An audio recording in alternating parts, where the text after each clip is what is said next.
Bonjour à tous.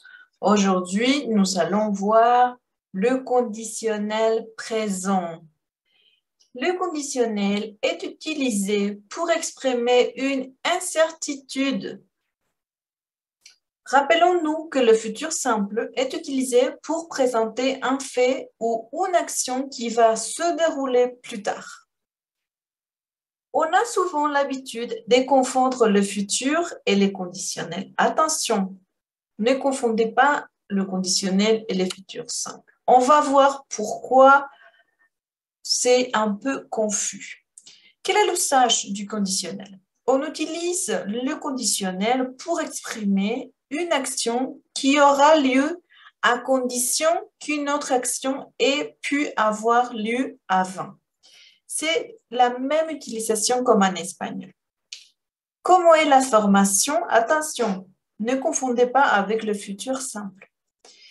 Comme le futur simple, nous avons besoin d'un radical terminé par R. Nous devons ajouter une terminaison à chaque personne, comme dans le futur simple. Mais ces terminaisons sont les terminaisons de l'imparfait. On va voir, d'accord? Mais la base, c'est la même base ou le même radical que le futur simple. Allons voir. Comme au futur simple, le radical du conditionnel a besoin de le verbe terminé par R, comme le verbe regarder, chanter, finir, offrir. Nous pouvons prendre l'infinitif comme radical du conditionnel. Qu'est-ce qui se passe si les verbes terminent par E? Nous éliminons le E final et nous avons déjà les radicales. Lire. Dire, on élimine le E et on a dire, sans E. Mettre, on élimine le E et on a mettre sans E. Écrire, on élimine le E et voilà, on a déjà écrire.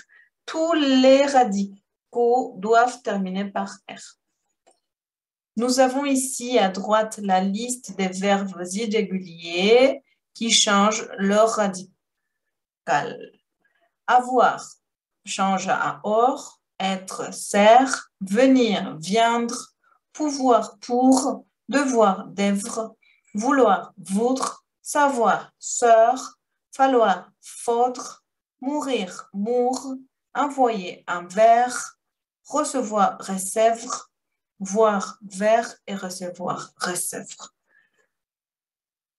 La traduction, c'est tener, ser, venir, poder, deber, querer, saber, necesitar, morir, enviar, recibir y ver.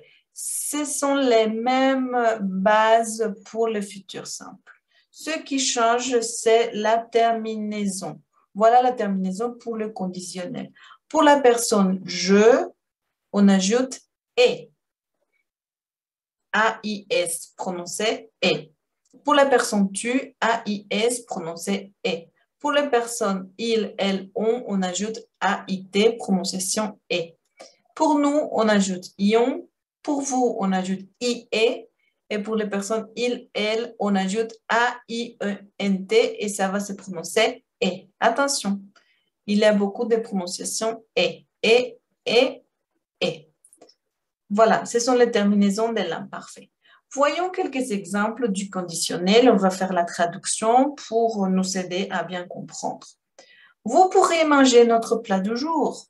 Usted podría, c'est l'incertitude. Comer nuestro platillo del día.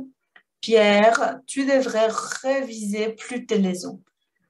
Pedro, tú deberías repasar más tus lecciones. J'étudierais l'économie si j'étais plus jeune. Estudiaría la economía si fuera más joven. Il viendrait cette semaine, mais on ne sait pas trop. Ellos vendrían esta semana, pero no sabemos mucho. Nous sortirions ce soir, cependant il pleut. On ne pourra plus sortir. Nosotros saldríamos esta noche, sin embargo llueve. No podremos ya salir. Voilà. J'espère que c'était clair. Je te laisse quelques exercices pour que tu puisses pratiquer la conjugaison des verbes au conditionnel. Il faut que tu conjugues les verbes entre parenthèses au conditionnel. Merci beaucoup. À bientôt.